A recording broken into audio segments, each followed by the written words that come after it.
भारत माता की।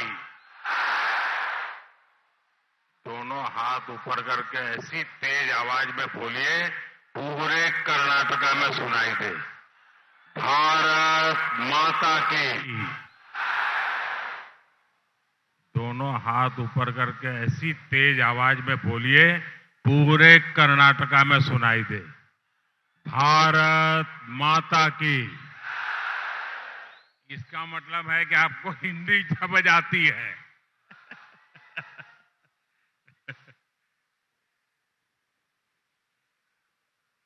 मदकरी नायक ಮತ್ತು ಓನ್ಕೆ ಓಬವ್ವ ಅವರ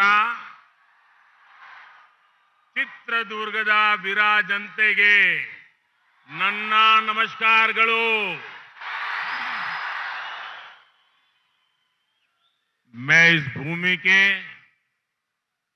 विभिन्न मठों को, सभी संत जनों को आदरपूर्वक प्रणाम करता हूं।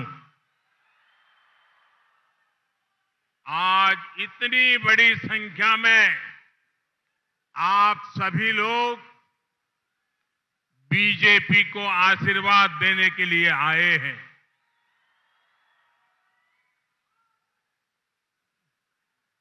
ये नजारा दूर दूर तक लोग खड़े हैं।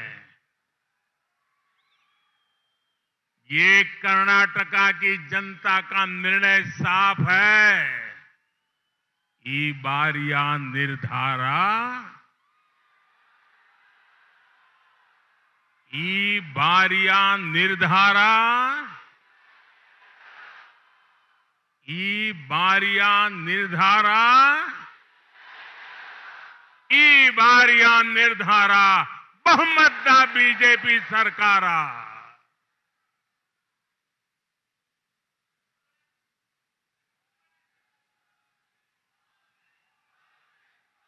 ಬಂಧುಗಳೇ, ನಾನು ಈ ಪುಣ್ಯ ಭೂಮಿಯ ಎಲ್ಲ ಮಠಗಳಿಗೆ, ಎಲ್ಲ ಗುರುಗಳಿಗೆ ನನ್ನ ಭಕ್ತಿಪೂರ್ವಕ ಪ್ರಣಾಮಗಳನ್ನು ಸಲ್ಲಿಸುತ್ತೇನೆ।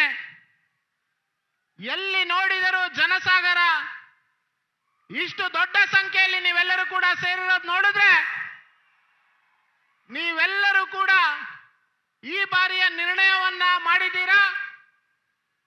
ಈ ಬಾರಿಯ ನಿರ್ಧಾರ ಬಹುಮತದ ಬಿಜೆಪಿಯ ಸರ್ಕಾರ ಅನ್ನುವಂಥದ್ದು ನಾನು ನೋಡ್ತಾ ಇದ್ದೇನೆ। भाइयों और बहनों, ये आजादी के अमृत काल में कर्नाटका का पहला चुनाव है।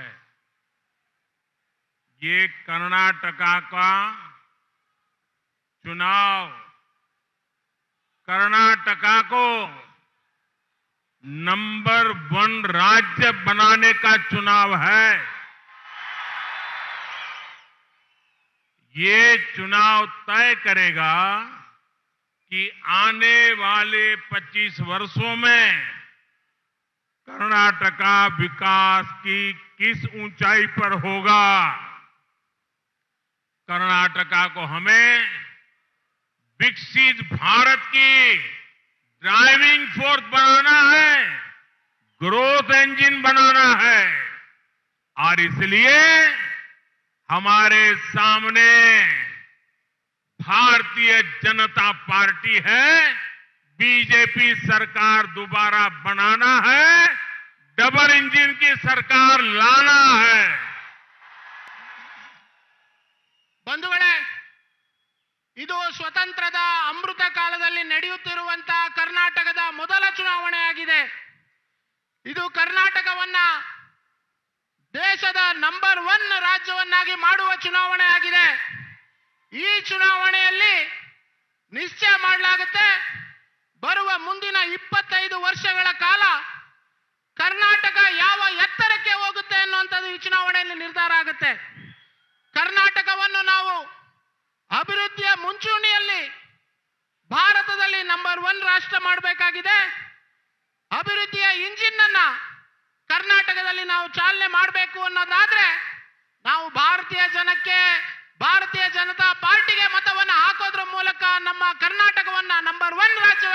ಮಾಡಬೇಕಾಗಿದೆ. साथियों, मैं कर्नाटका प्रदेश बीजेपी की टीम को, कर्नाटका बीजेपी के नेतृत्व को आज सार्वजनिक रूप से बहुत बहुत बधाई दूंगा।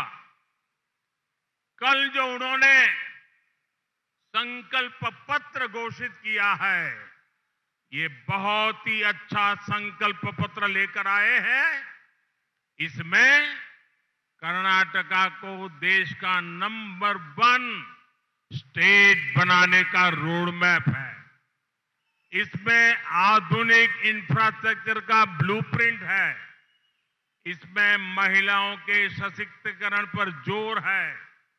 इसमें युवाओं के उज्जवल भविष्य और रोज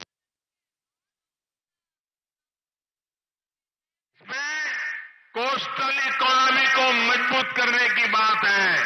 इसमें सुरक्षित, समृद्ध और सशक्त कर्नाटका का संकल्प है और इसमें सबका साथ, सबका विकास की दृढ़ प्रतिज्ञा है।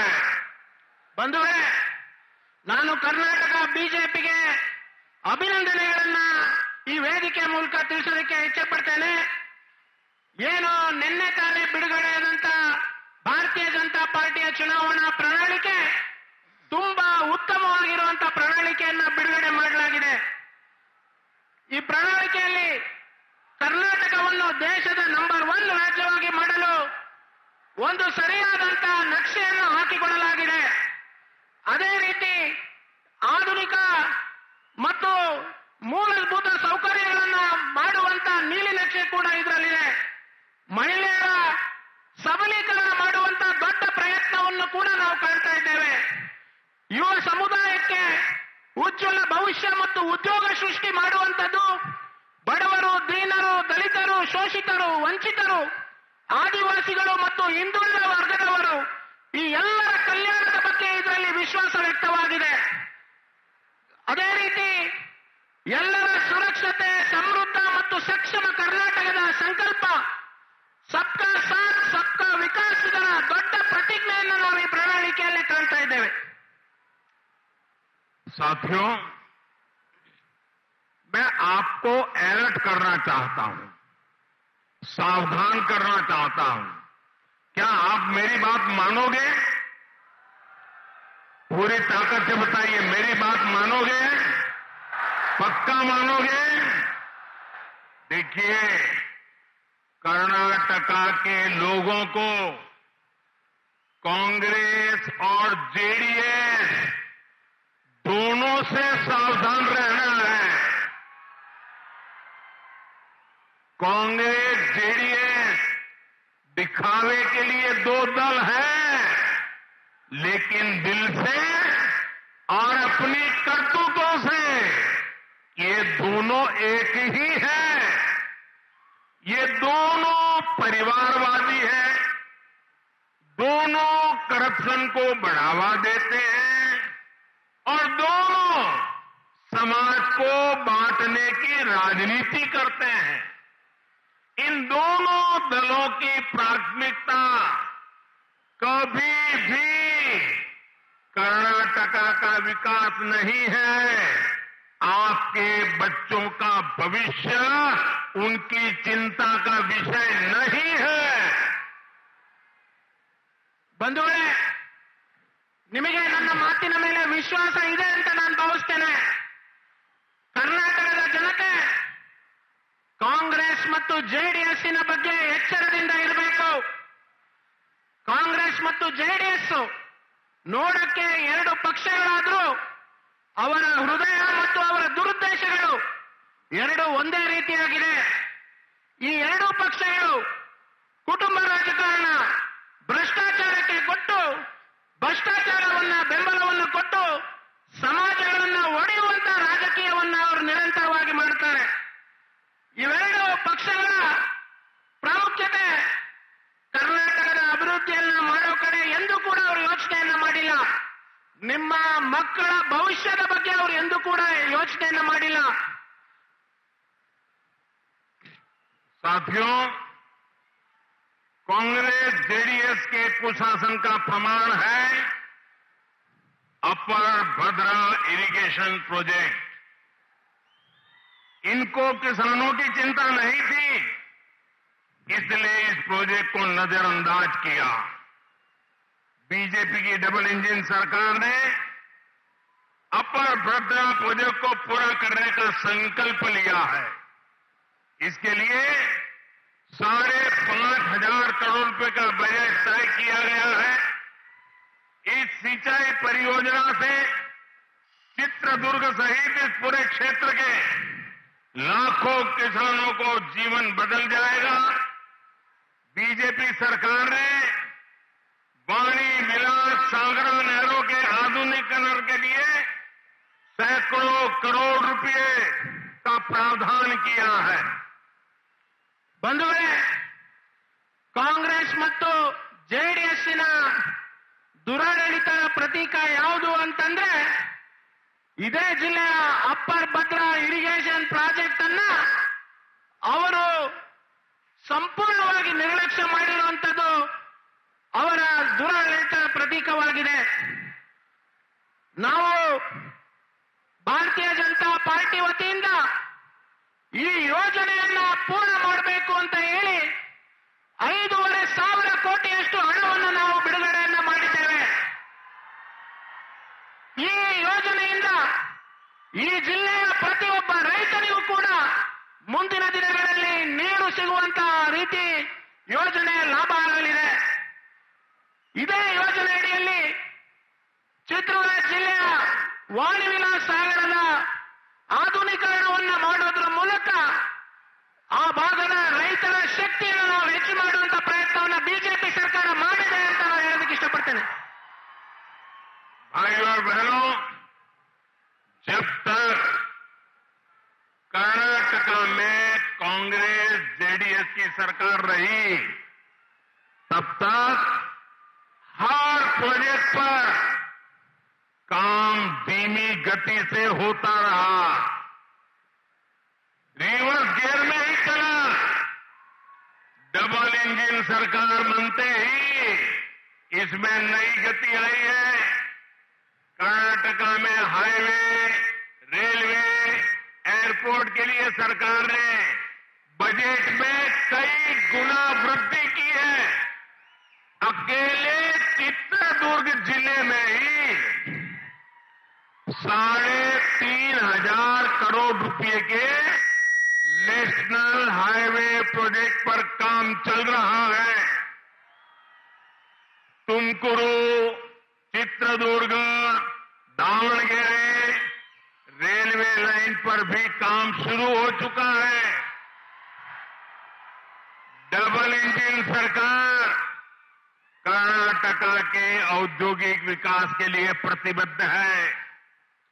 बीजेपी सरकार ने जिन 9 इंडस्ट्रियल क्लस्टर की योजना बनाई है, उसमें से एक चित्रदुर्ग में भी बनेगा।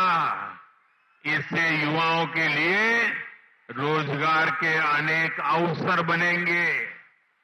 ಬಂಧುಗಳೇ, ಎಲ್ಲಿವರೆಗೂ ಕರ್ನಾಟಕದಲ್ಲಿ ಕಾಂಗ್ರೆಸ್ ಮತ್ತು ಜೆಡಿಎಸ್ಸಿನ ಸರ್ಕಾರಗಳು ಆಡಳಿತದಲ್ಲಿತ್ತು ಅಲ್ಲಿವರೆಗೂ ಎಲ್ಲ ಯೋಜನೆಗಳು ನಿಧಾನಗತಿಯಲ್ಲಿ ನಡೀತಾ ಇತ್ತು.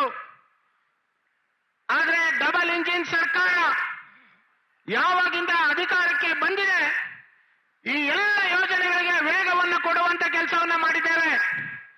ಕರ್ನಾಟಕದಲ್ಲಿ ಹೈವೇ, ರೈಲ್ವೆ, ಏರ್ಪೋರ್ಟ್ ಈ ರೀತಿಯ ಅನೇಕ ಮೂಲಭೂತ ಸೌಕರ್ಯಗಳಿಗೆ ಬಿಜೆಪಿ ಸರ್ಕಾರ ಬಜೆಟ್ನಲ್ಲಿ ದೊಡ್ಡ ಮೊತ್ತವನ್ನ ಘೋಷಣೆಯನ್ನ ಮಾಡಿದೆ.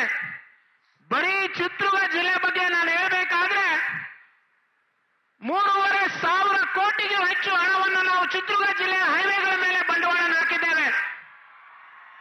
ಅದೇ ರೀತಿ ಬಹುದಿನದ ಬೇಡಿಕೆ ಆದಂತಹ ತುಮಕೂರು, ಚಿತ್ರದುರ್ಗ, ದಾವಣಗೆರೆ ರೈಲ್ವೆ ಲೈನಿಗೆ ನಾವು ಬಜೆಟ್ನಲ್ಲಿ ಹಣವನ್ನಿಟ್ಟು ಕೆಲಸವನ್ನು ಪ್ರಾರಂಭ ಮಾಡಿದ್ದೇವೆ ಅಂತ ಹೇಳೋದಕ್ಕೆ ನಾನು ಇಚ್ಛೆ ಪಡ್ತೇನೆ.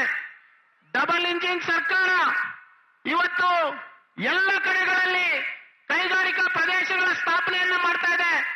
ಕರ್ನಾಟಕದಲ್ಲಿ ಸುಮಾರು 9 ಕೈಗಾರಿಕಾ ಪ್ರದೇಶವನ್ನು ಸ್ಥಾಪನೆ ಮಾಡೋದ್ರ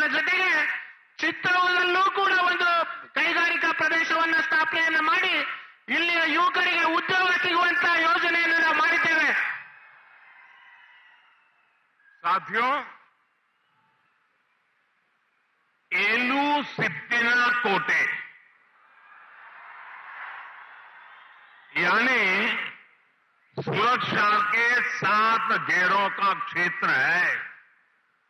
बीजेपी सरकार ने भी योजनाओं का एलू सुत्तिना कोटे तैयार किया है। पहला सुरक्षा घेरा, जिसे आप सुरक्षा कोटे बोलते हैं, पीएम आवास योजना के पक्के घर का है। मुफ्त गैस कनेक्शन, हर घर जल होना। दूसरा सुरक्षा घेरा यानी सुरक्षा कोटे गरीबों को मुफ्त राशन का है, भूखमरी से बचाव का है, पोषण का है। तीसरा सुरक्षा घेरा यानी सुरक्षा कोटे आरोग्य का है। आयुष्मान भारत के तहत मुफ्त इलाज का है, मुफ्त टीकाकरण का है। चौथा सुरक्षा घेरा या सुरक्षा कोटे जनधन बैंक खाते और मुद्रा योजना के तहत दी गई लाखों करोड़ रुपए की मदद का है। पांचवा सुरक्षा घेरा या सुरक्षा कोटे संकट के समय मदद का है। जीवन ज्योति योजना, सुरक्षा बीमा योजना और अटल पेंशन योजना जैसे कवच का है। छठा सुरक्षा घेरा या सुरक्षा कोटे बेहतर कानून व्यवस्था का है। माता, बहन, बेटियों को पूरी सुरक्षा का है। सुरक्षा का 7वां घेरा सुरक्षा कोटे हर समाज के हक को सुरक्षित रखने का है, उन्हें उनका हक देने का है। ಬಂಧುಗಳೇ, ಚಿತ್ರದುರ್ಗ ಅಂತಂದ್ರೆ ಅದು 7 ಸುತ್ತಿನ ಕೋಟೆ ಅಂತೇಳಿ ನಾವೆಲ್ಲರೂ ಕೂಡ ಕರಿತೇವೆ. ಬಿಜೆಪಿ ಸರ್ಕಾರನೂ ಕೂಡ ಇಲ್ಲಿಯ ಕೋಟೆಗೆ 7 ಸುತ್ತಿನ ಭದ್ರತೆ ಇದೆ. ಅದೇ ರೀತಿ ನಾವು ಸಮಾಜಕ್ಕೆ 7 ಸುತ್ತಿನ ಭದ್ರತೆಯನ್ನು ನಾವು ಕೊಡ್ತಾ ಇದ್ದೇವೆ. ಮೊದಲನೇ ಕೋಟೆ, ನಾವು ಸರ್ವರಿಗೂ ಮನೆಯನ್ನು ಕೊಡುವಂತ ಪಿಎಂ ಆವಾಸ್ ಯೋಜನೆ ಅಡಿಯಲ್ಲಿ ಎಲ್ಲರಿಗೂ ಮನೆಯನ್ನು ಕೊಡುವಂತ ಯೋಜನೆಯನ್ನು ಕೊಟ್ಟಿದ್ದೇವೆ. ಅದೇ ರೀತಿ ಆ ಮನೆಗೆ ಗ್ಯಾಸ್ ಅನ್ನು ಕೊಡುವಂತ ಯೋಜನೆ, ಮನೆಗೆ ನೀರನ್ನು ಕೊಡುವಂತ ಯೋಜನೆಯನ್ನು ನಾವು ಕೊಟ್ಟಿದ್ದೇವೆ. ಎರಡನೇ ಸುತ್ತಿನ ಕೋಟೆ ಅಂತಂದ್ರೆ ನಾವು ಗರೀಬ್ ಕಲ್ಯಾಣ ಯೋಜನೆಯಲ್ಲಿ ಪ್ರತಿಯೊಂದು ಮನೆಗೂ ರೇಷನ್ ಅನ್ನ ಕೊಡುವಂತ ಮೂಲಕ ಅವರಿಗೆ ನಾವು ಅನ್ನದ ಯೋಜನೆಯನ್ನು ಕೊಟ್ಟಿದ್ದೇವೆ. ಅವರ ಪೋಷಣೆಯನ್ನು ನಾವು ಗಮನದಲ್ಲಿಟ್ಟು ಕೆಲಸವನ್ನು ಮಾಡಿದ್ದೇವೆ. ಮೂರನೇ ಸುತ್ತಿನ ಕೋಟೆ ಯಾವುದು ಅಂತಂದ್ರೆ ಆಯುಷ್ಮಾನ್ ಭಾರತ ಯೋಜನೆ ಅಡಿಯಲ್ಲಿ ನಾವು ಎಲ್ಲರ ಆರೋಗ್ಯವನ್ನು ರಕ್ಷಣೆ ಮಾಡುವಂತ ಕೆಲಸವನ್ನು ಮಾಡಿದ್ದೇವೆ. ನಾವು ಉಚಿತವಾಗಿ ಲಸಿಕೆಯನ್ನು ನೀಡುವಂತ ಯೋಜನೆಯನ್ನು ಮಾಡಿದ್ದೇವೆ. ನಾಲ್ಕನೇ ಕೋಟೆ ಅಂತಂದ್ರೆ ಆರ್ಥಿಕ ಭದ್ರತೆಯನ್ನ ಮುದ್ರಾ ಯೋಜನೆಯ ಮೂಲಕ ನಾವು ಯಾರಿಗೆ ಸಾಲ ಬೇಕಾಗಿದೆ ಅಂತವರಿಗೆ ಸಾಲವನ್ನು ಕೊಟ್ಟು ನಾವು ಕೋಟ್ಯಾಂತರ ಜನರಿಗೆ ಬದುಕನ್ನು ಕಟ್ಟುವಂತ ಆರ್ಥಿಕ ಶಕ್ತಿಯನ್ನು ಕೊಡುವಂತ ಕೆಲಸವನ್ನು ಮಾಡಿದ್ದೇವೆ. ಐದನೇ ಸುತ್ತಿನ ಕೋಟೆ ಅಂತಂದ್ರೆ ನಾವು ಎಲ್ಲರಿಗೂ ಭೀಮಾ ಯೋಜನೆಗಳನ್ನು ಕೊಟ್ಟಿದ್ದೇವೆ. ಜೀವನ್ ಜ್ಯೋತಿ ಸುರಕ್ಷಾ ಭೀಮಾ ಯೋಜನೆಯನ್ನು ಕೊಟ್ಟಿದ್ದೇವೆ. ಅಟಲ್ ಪೆನ್ಷನ್ ಯೋಜನೆಯನ್ನು ನಾವು ಕೊಟ್ಟಿದ್ದೇವೆ. ಅದೇ ರೀತಿ ನಾವು ಆರನೇ ಸುತ್ತಿನ ಕೋಟೆ ಅಂತಂದ್ರೆ ತಾಯಂದಿರಿಗೆ, ನಮ್ಮ ಸೋದರಿಯರಿಗೆ ನಾವು ಸುರಕ್ಷತೆಯನ್ನ, ಸಂಪೂರ್ಣವಾದಂತಹ ಭದ್ರತೆಯನ್ನ ಕೊಟ್ಟು ಅವರನ್ನ ಸುರಕ್ಷಿತವಾಗಿಡುವಂತ ಕಾನೂನಿನ ವ್ಯವಸ್ಥೆಯನ್ನು ನಾವು ಜಾರಿಗೆ ತಂದಿದ್ದೇವೆ. ನಮ್ಮ ಕೊನೆಯ ಮತ್ತು 7ನೇ ಸುತ್ತಿನ ಕೋಟೆ ಅಂತಂದ್ರೆ ಎಲ್ಲರಿಗೂ ಕೂಡ ಸಾಮಾಜಿಕ ಭದ್ರತೆ, ರಕ್ಷಣೆಯನ್ನು ಕೊಡುವಂತದ್ರ ಮೂಲಕ ನಾವು ಹೇಗೆ ಚಿತ್ರದುರ್ಗಕ್ಕೆ 7 ಸುತ್ತಿನ ಕೋಟೆ ಇದೆ, ಬಿಜೆಪಿನೂ ಕೂಡ 7 ಸುತ್ತಿನ ಕೋಟೆಯನ್ನು ಜನರಿಗೆ ಕೊಟ್ಟಿದೆ. भाइयों और बहनों, हमारे एससी, हमारे एसटी, हमारे ओबीसी भाई बहनों को भी डबल इंजन सरकार का डबल लाभ मिला है। ये अटल जी की सरकार थी जिसने हमारे एसटी भाई बहनों के लिए ट्राइबल मिनिस्ट्री बनाई थी।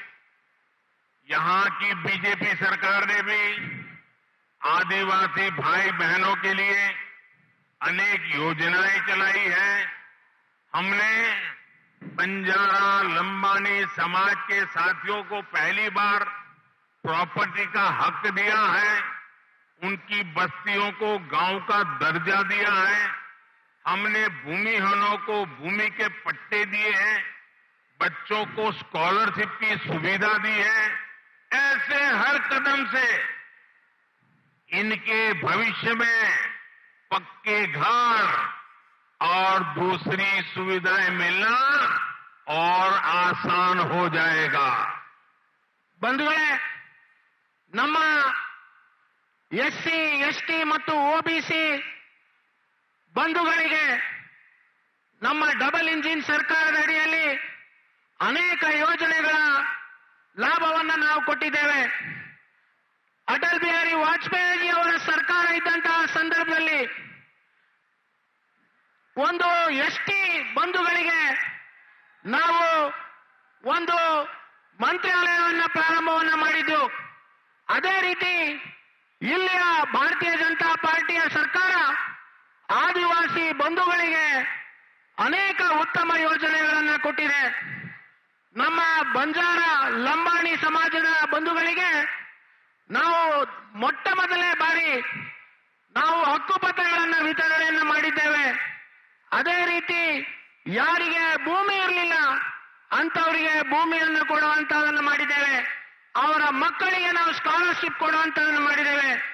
ಎಲ್ಲರನ್ನು ಹೆಜ್ಜೆ ಹೆಜ್ಜೆಗೂ ಕೂಡ ನಾವು ಎಲ್ಲ ಈ ಬಂಧುಗಳನ್ನು ನಮ್ಮ ಜೊತೆ ಜೋಡಿಸುವಂತ ಕೆಲಸವನ್ನು ಮಾಡಿ ಅವರ ಕಲ್ಯಾಣಕ್ಕೋಸ್ಕರ ನಾವು ಕೆಲಸವನ್ನು ಮಾಡ್ತಾ ಇದ್ದೇವೆ ಅಂತ ನಾನು ಹೇಳೋದಕ್ಕೆ ಇಚ್ಛೆ ಪಡ್ತೇನೆ.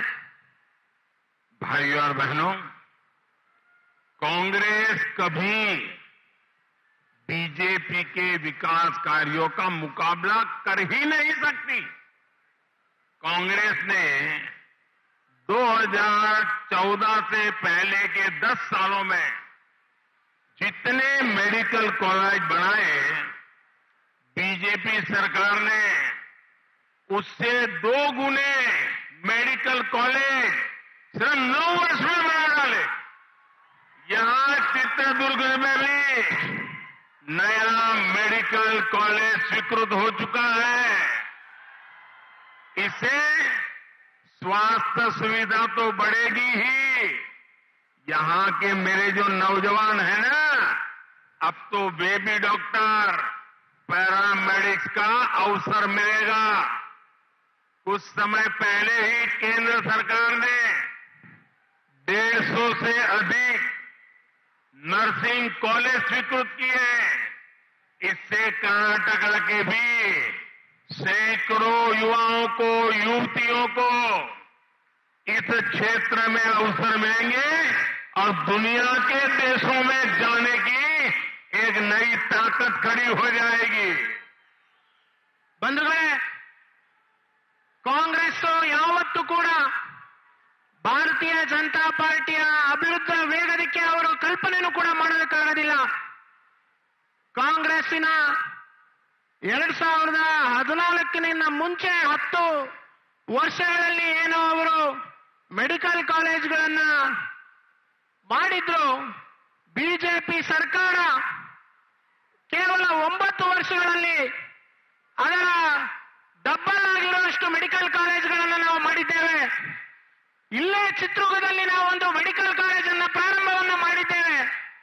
ಇಲ್ಲಿ ಮೆಡಿಕಲ್ ಕಾಲೇಜ್ ಪ್ರಾರಂಭ ಮಾಡಿರುವಂತಹ ಕಾರಣ ಇಲ್ಲಿಯ ಜನರ ಬಡವರ ಮಕ್ಕಳು ಕೂಡ ವೈದ್ಯರಾಗೋದಕ್ಕೆ ಅವರಿಗೆ ಅವಕಾಶ ಸಿಕ್ಕುವಂತದ್ದಾಗುತ್ತೆ. ನಾವು ಕೆಲವು ದಿನಗಳ ಹಿಂದೆ ಇಡೀ ದೇಶಾದ್ಯಂತ ಕೇಂದ್ರ ಸರ್ಕಾರದ ಕಡೆಯಿಂದ ನರ್ಸಿಂಗ್ ಕಾಲೇಜ್ಗಳನ್ನು ಪ್ರಾರಂಭ ಮಾಡುವಂತ ಘೋಷಣೆಯನ್ನು ಮಾಡಿದ್ದೇವೆ. ಕರ್ನಾಟಕದಲ್ಲೂ ಕೂಡ ಅನೇಕ ಹೊಸ ನರ್ಸಿಂಗ್ ಕಾಲೇಜ್ಗಳನ್ನು ಪ್ರಾರಂಭವನ್ನ ಮಾಡಿದ್ದೇವೆ. ಅಲ್ಲಿ ಪದವಿಯನ್ನ ಪಡೆದು ಕರ್ನಾಟಕದ ಜನತೆ ಎಲ್ಲ ಕಡೆ ಉದ್ಯೋಗವನ್ನು ಪಡೆಯುವಂತ ಅವಕಾಶ ಅವರಿಗೆ ಸಿಗುತ್ತೆ ಅಂತ ನಾನು ವಿಶ್ವಾಸದಿಂದ ಹೇಳೋದಕ್ಕೆ ಇಚ್ಛಪಡ್ತೇನೆ. साथियों, बीजेपी सरकार ने गरीबों की एक और चिंता का समाधान किया. हमारी सरकार मेडिकल से लेकर इंजीनियर तक की पढ़ाई स्थानीय भाषा में कराने पर जोर दे रही है. इससे गांव गरीब के युवाओं को विशेष लाभ होगा. बीजेपी ने ही किसानों के बच्चों की पढ़ाई के लिए रैता विद्या निधि की शुरुआत की है. आदिवासी साथियों के लिए 400 से ज्यादा एकलव्य मॉडल स्कूल भी बीजेपी ने बनाए. कांग्रेस की सरकार ने तो यहां बच्चों की यूनिफॉर्म में ही घोटाला कर दिया था. आदिवासी विकास के लिए कांग्रेस की सरकार का बजट लगभग 25,000 करोड़ रुपया था. बीजेपी ने इस पे 5 गुना वृद्धि करके आदिवासियों के विकास के लगभग 1.25 लाख करोड़ रुपये कर दिए हैं. ಬಂಧುಗಳೇ, ಈ ಒಂದು ನಮ್ಮ ಭಾರತೀಯ ಜನತಾ ಪಾರ್ಟಿಯ ಸರ್ಕಾರ ಬಡವರ ಮಕ್ಕಳನ್ನ ಗಮನದಲ್ಲಿಟ್ಟು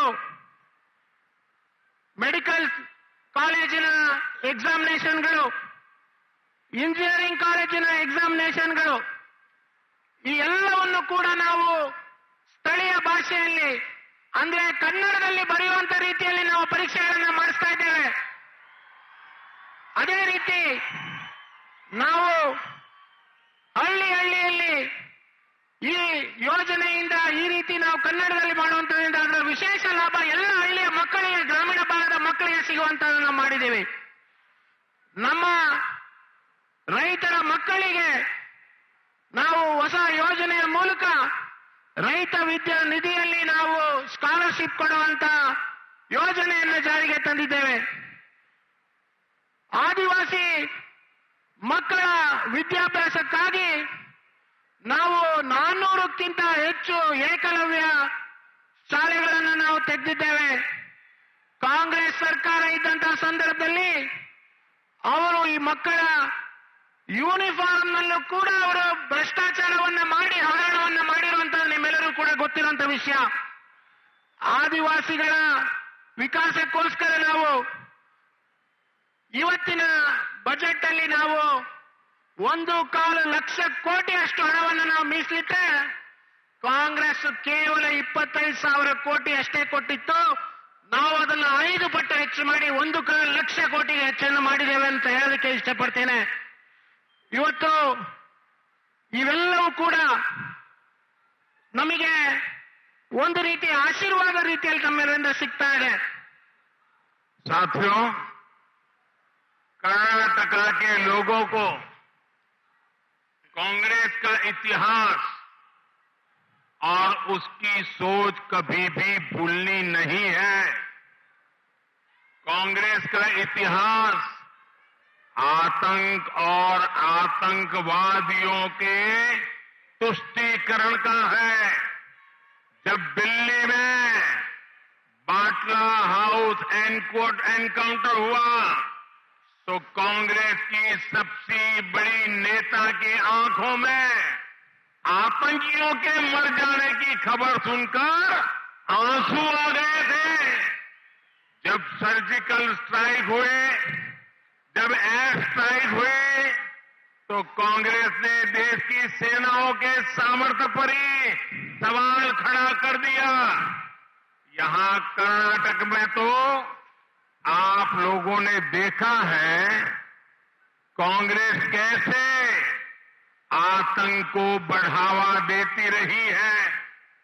कांग्रेस ने कर्नाटक को आतंकियों के रहमो करम पर छोड़ दिया था. ये बीजेपी ही है जिसने आतंकवाद की कमर तोड़ी है, तुष्टीकरण का खेल बंद किया है. समृद्ध कर्नाटका के लिए कर्नाटका को नंबर 1 बनाने के लिए कर्नाटका का सुरक्षित होना उतना ही जरूरी है। आतंक को बढ़ावा देने वाली कांग्रेस, जेडीएस यहां कभी निवेश नहीं बढ़ा सकती। आतंक को बढ़ावा देने वाली कांग्रेस, जेडीएस यहां कभी नौजवानों के लिए नए अवसर नहीं बना सकती। ಬಂಧುಗಳೇ, ಕಾಂಗ್ರೆಸ್ಸಿನ ಇತಿಹಾಸ ಮತ್ತು ಅವರ ಚಿಂತನೆಗಳ ಬಗ್ಗೆ ನಾವು ಯಾವತ್ತೂ ಕೂಡ ಅವರನ್ನ ನಾವು ಮರಿಬಾರದು. ಅವರ ಈ ಚಿಂತನೆಗಳನ್ನ ಕಾಂಗ್ರೆಸ್ ಅವರ ಇತಿಹಾಸನೇ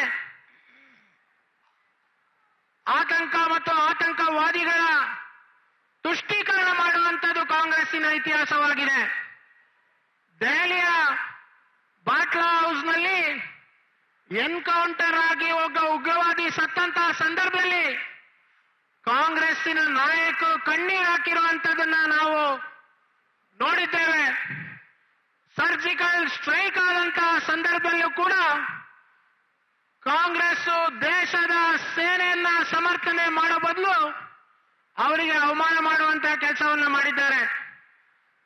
ಕರ್ನಾಟಕದಲ್ಲೂ ಕೂಡ ಕಾಂಗ್ರೆಸ್ ಆತಂಕವಾದಿಗಳನ್ನ ಅವರ ಬೆಂಬಲಕ್ಕೆ ನಿಲ್ಲುವಂತ ಕೆಲಸವನ್ನ ಮಾಡಿದೆ.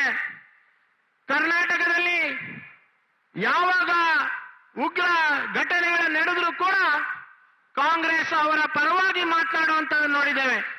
ಆದರೆ ಒಂದು ಸಮೃದ್ಧ ಕರ್ನಾಟಕವಾಗಬೇಕು, ಕರ್ನಾಟಕ ದೇಶದ ನಂಬರ್ 1 ರಾಜ್ಯ ಆಗಬೇಕು ಅಂತಂದ್ರೆ ನಾವು ಈ ರೀತಿಯಾದಂತಹ ಉಗ್ರವಾದನ್ನ ಮಟ್ಟ ಹಾಕುವಂತ ಕೆಲಸವನ್ನ ನಾವು ಮಾಡಲೇಬೇಕಾಗಿದೆ ಅನ್ನೋಂತ ನಾನು ಹೇಳ್ತಾ ಇದ್ದೇನೆ. ಎಲ್ಲಿ ಆತಂಕವಾದಿಗಳು ಮತ್ತು ಉಗ್ರವಾದಿಗಳು ಆ ಜಾಗಗಳಲ್ಲಿ ಜಾಗೃತರಾಗಿರ್ತಾರೋ ಅಂತದನ್ನ ಭಾರತೀಯ ಜನತಾ ಪಾರ್ಟಿ ಸಂಪೂರ್ಣವಾಗಿ ದಮನ ಮಾಡುವಂತ ಕೆಲಸವನ್ನ ಮಾಡ್ತಾ ಇದೆ. ಜೆಡಿಎಸ್ ಮತ್ತು ಕಾಂಗ್ರೆಸ್ನವರು ಯಾವಾಗಲೂ ಕೂಡ ತುಷ್ಟೀಕರಣದ ರಾಜನೀತಿಯನ್ನ ಮಾಡಿ ಅವರ ಬೆಂಬಲಕ್ಕೆ ನಿಲ್ಲುವಂತದನ್ನ ನಾವು ನೋಡ್ತಾ ಇದ್ದೇವೆ.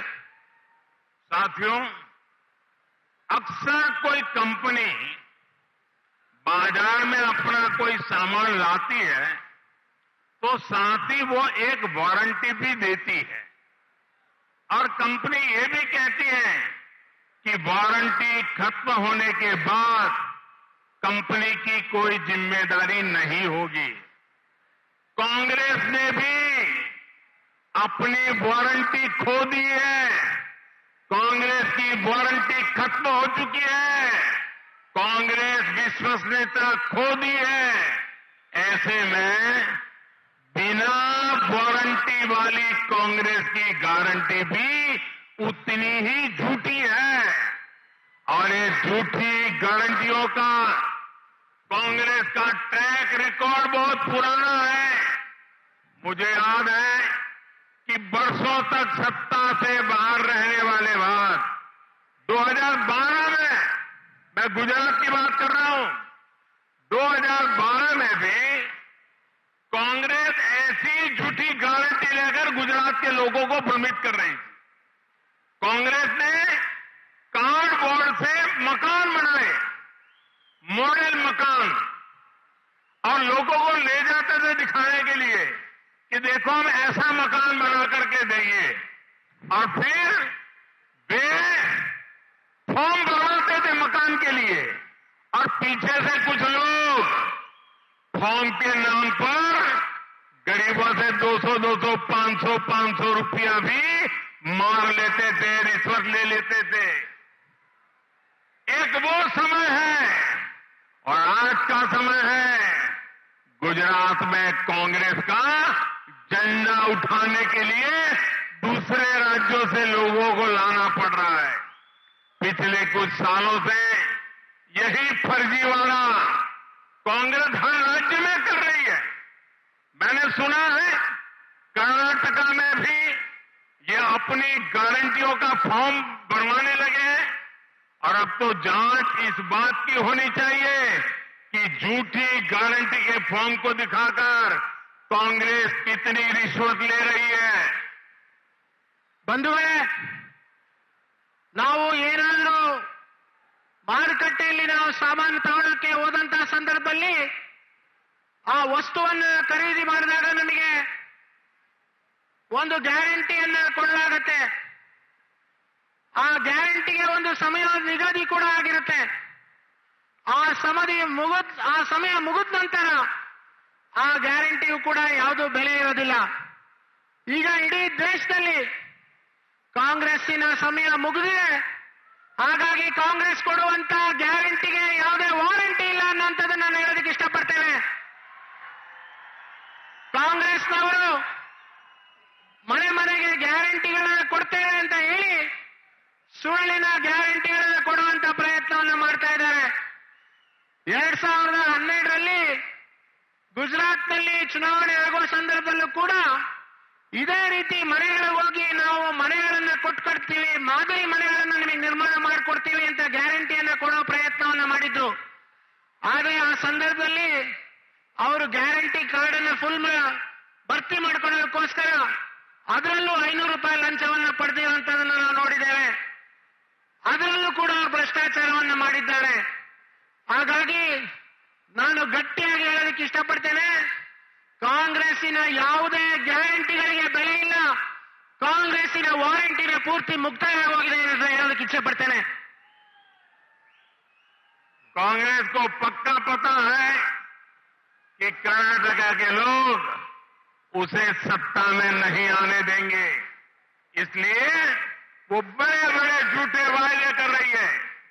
जितनी बड़ी राशि और गारंटी की बात कांग्रेस कर रही है, उसमें तो कर्नाटका का खजाना भी खाली हो जाएगा, फिर भी गारंटी अधूरी रह जाएगी. इसलिए ऐसी गारंटी सिर्फ बोलने के लिए है, बोली जा रही है.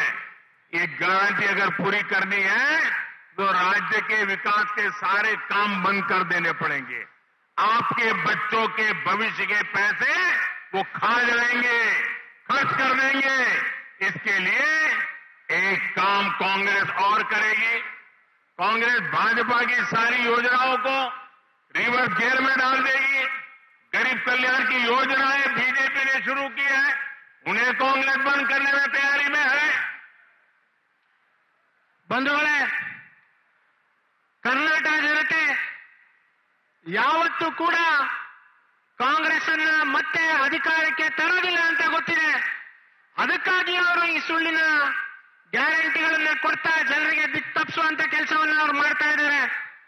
ಇವರು ಕೊಡೋ ಗ್ಯಾರಂಟಿಗಳ ಮೌಲ್ಯ ಎಷ್ಟಿದೆ ಅಂತಂದ್ರೆ, ಆ ಯೋಜನೆಗಳನ್ನೇನಾದ್ರು ಜಾರಿ ಮಾಡಬೇಕು ಅಂತಂದ್ರೆ ಎಲ್ಲ ಅಭಿವೃದ್ಧಿಗಳನ್ನ ನಾವು ಅವರನ್ನಲ್ಲೇ ನಿಲ್ಲಿಸಬೇಕಾಗತ್ತೆ.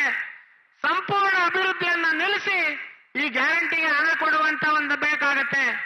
ಆದರೆ ಬಂಧುಗಳೇ, ಈ ಗ್ಯಾರಂಟಿಗಳನ್ನ ಮಾಡುವಂತ ಉದ್ದೇಶದಿಂದ ಅವರು ಜನರಿಗೆ ದಾರಿ ತಪ್ಪಿಸುವಂತ ಕೆಲಸವನ್ನ ಮಾಡ್ತಾ ಇದ್ದಾರೆ. ಅವ್ರೇನಾದ್ರೂ ಅಧಿಕಾರಕ್ಕೆ ಬಂದ್ರೆ ಬಿಜೆಪಿ ಸರ್ಕಾರ ಕೊಟ್ಟಿರುವಂತ ಎಲ್ಲ ಯೋಜನೆಗಳನ್ನ ರಿವರ್ಸ್ ಗೇರ್ ನಲ್ಲಿ ಅವರು ಅದಕ್ಕೆ ಬ್ರೇಕ್ ಹಾಕುವಂತ ಕೆಲಸವನ್ನ ಮಾಡಿ ಆ ಯೋಜನೆ ತಡೆಯಲು ಕೆಲಸ ಮಾಡ್ತಾರೆ. ಅನೇಕ ಯೋಜನೆ ಬಡವರಿಗೆ ತಲುಪ್ತಾ ಇರುವಂತ ರೈತ ಸಮ್ಮಾನ ನಿಧಿ ಇರ್ಬೋದು, ಆಹಾರ ಧಾನ್ಯದ ಕೊಡುಗೆಗಳಿರ್ಬೋದು, ಎಲ್ಲವೂ ಕೂಡ ನಿಂತು ಹೋಗುವಂತ ಸಾಧ್ಯತೆ ಇದೆ. भाई और बहनों, बीजेपी विकसित कर्नाटका का रोड मैप लेकर आपसे आशीर्वाद मांग रही है, लेकिन कांग्रेस के पास दो ही मुद्दे हैं.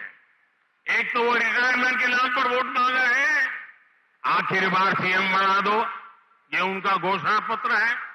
कांग्रेस का दूसरा एजेंडा है गाली देकर लोगों को भड़काओ. कभी कांग्रेस ओबीसी समाज को गाली दे रही है, कभी लिंगायत समुदाय को गाली दे रही है. मुझे तो 90 से ज्यादा गालियां दे चुके हैं और सेंचुरी की तरफ बढ़ रहे हैं. इस क्षेत्र के लोगों ने तो एस निजलिंगप्पा जी का काम करीब से देखा है. कांग्रेस ने तो निजलिंगप्पा जी को भी नहीं छोड़ा था.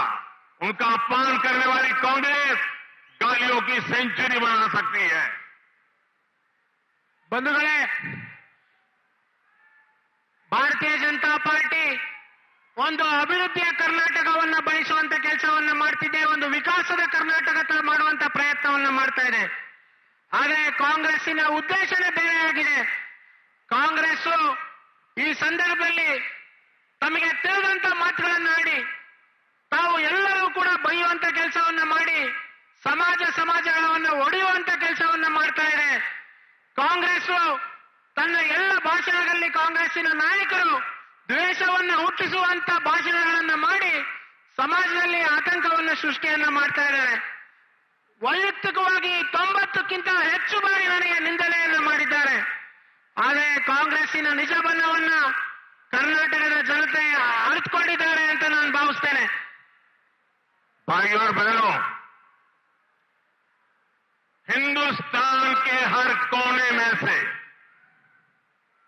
कांग्रेस के भ्रष्टाचार काल को जड़ मूल से उखाड़ के फेंकना है और विकसित भारत के अमृत काल को हिंदुस्तान के हर कोने में लाना है. कर्नाटक से भी भ्रष्टाचार काल जाना चाहिए और कर्नाटक में अमृत काल लाना है. आजादी के 100 वर्ष होंगे तब विकसित भारत बनाना ये हमारा संकल्प है. ये संकल्प तभी सिद्ध होगा जब कर्नाटक में बीजेपी की पूर्ण बहुमत की सरकार होगी. आपको 10 मई को कमल के निशान पर बटन दबाना है. आपको याद रखना है ಈ ಬಾರಿಯ ನಿರ್ಧಾರ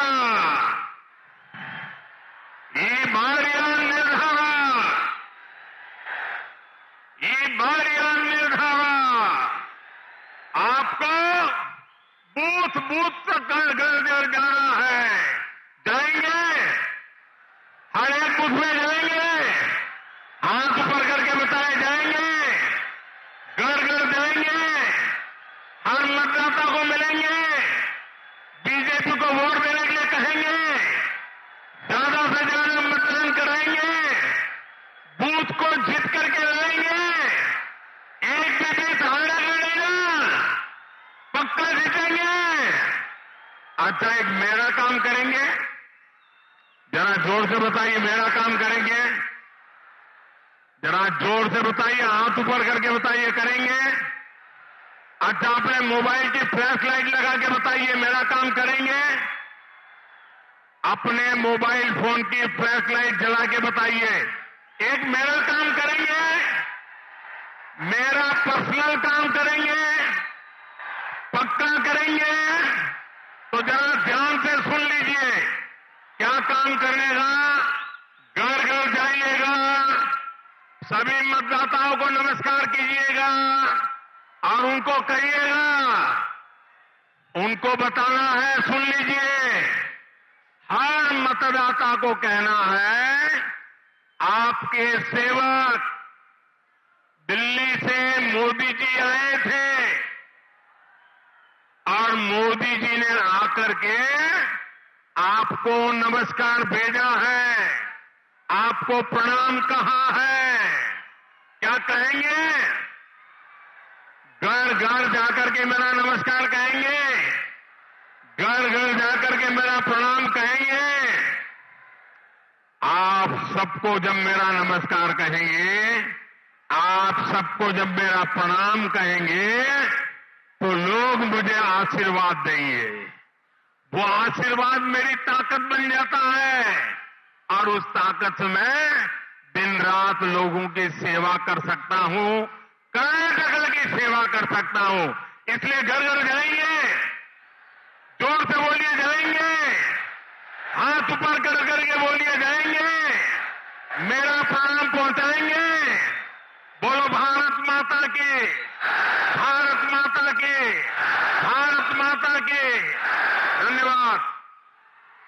ಬಂಧುಗಳೇ, ಮೇ 10ನೇ ತಾರೀಕು ನೀವೆಲ್ಲರೂ ಕೂಡ ಮನೆ ಮನೆಗೆ ಹೋಗಿ, ಬೂತ್ ಬೂತ್ಗೆ ಹೋಗಿ ಭಾರತೀಯ ಜನತಾ ಪಾರ್ಟಿಯ ಅಭ್ಯರ್ಥಿಯನ್ನ ಗೆಲ್ಲಿಸಬೇಕು ಅನ್ನುವಂತ ವಿನಂತಿಯನ್ನು ನಾನು ಮಾಡ್ತೇನೆ. ಪ್ರಧಾನಮಂತ್ರಿಗಳು ನರೇಂದ್ರ ಮೋದಿ ಅವರು ಚಿತ್ರದುರ್ಗ ಬಂದಿದ್ರು, ನಿಮ್ಮೆಲ್ಲರನ್ನ ಭೇಟಿ ಮಾಡಿ ನಮಸ್ಕಾರ ಮಾಡಿದ್ದಾರೆ ಅಂತ ಹೇಳ್ತಾ ಇದ್ದಾರೆ. ನೀವೆಲ್ಲರೂ ಕೂಡ ಅಭ್ಯರ್ಥಿಗಳನ್ನು ಗೆಲ್ಲಿಸಬೇಕು ಅಂತ ವಿನಂತಿ ಮಾಡ್ತೀನಿ. ಬೋಲೋ ಭಾರತ್ ಮಾತಾ ಕಿ, ಭಾರತ್ ಮಾತಾ ಕಿ. ಸನ್ಮಾನ್ಯ ಪ್ರಧಾನಮಂತ್ರಿ ನರೇಂದ್ರ ಮೋದಿಜಿ ಅವರಿಗೆ ಭಾರತ್ ಮಾತಾ ಕಿ.